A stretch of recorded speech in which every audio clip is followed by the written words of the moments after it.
As a homesteader, a homeschooler, a content creator, and a mom of 5, I have so much stuff on my plate. I definitely don't have time to make everything from scratch.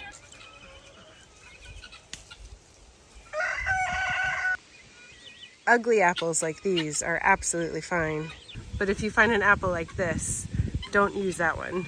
Homemade stuff is great, but I just don't have time for that. So I do what I can when I can, and I do things if they're quick and easy.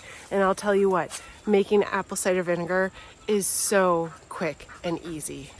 I just went out to my garden and got all the neglected leftover apples that were ugly enough where we didn't choose them to eat this fall, and they just ended up being left on the tree. But these are exactly the kind of apples that we want for apple cider vinegar. In fact, as I'm filming this, I need to be going right now to get my daughter to her doctor's appointment. So I have maybe 3 minutes to get this done. Let me show you how I'm going to do it. I've got my apples that have been rejected as far as eating, and they are still good. They're still fine. They're not diseased or anything like that. And basically, I'm going to really quick just stick them on here. This is my apple peeler, corer.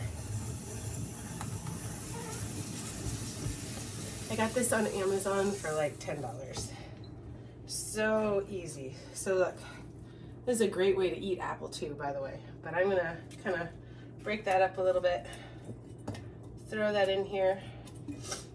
I'm gonna take the core and I'm gonna throw that in as well. And I'm gonna take the peels, all of it. And thankfully, since I got these from my orchard and my food forest, I don't have to worry about whether or not there's any pesticides on it or if I have to wash it or not. Because just a quick rinse off and they're fine. And this just goes so fast. Oh, so fast. Throw that all in there. Core, peels, all of it.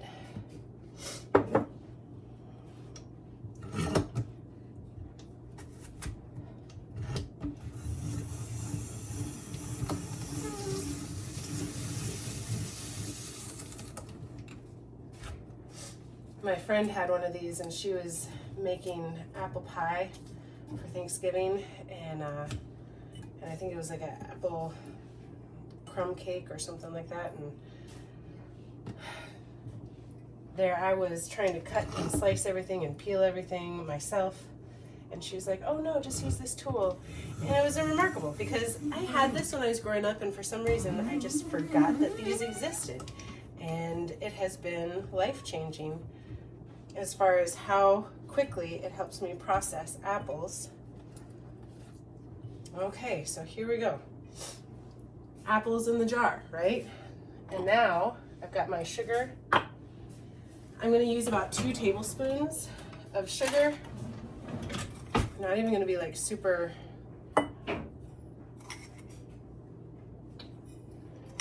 scientific about this.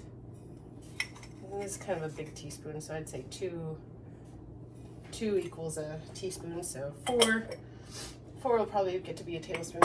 Okay, put that in there. I'm gonna fill it with water now. Okay, got that. I'm gonna put the lid on it for just a second, just so I can shake it. And I wanna get that sugar to really dissolve into the water. That sugar is what helps it ferment, and what you really want is a good fermented apple cider vinegar. Okay, that's all done. Okay, so now I'm going to take the lid off because we don't actually want to keep it with the lid on. I'm going to put a little bit more on top. Oh, okay. Now I'm going to take my paper towels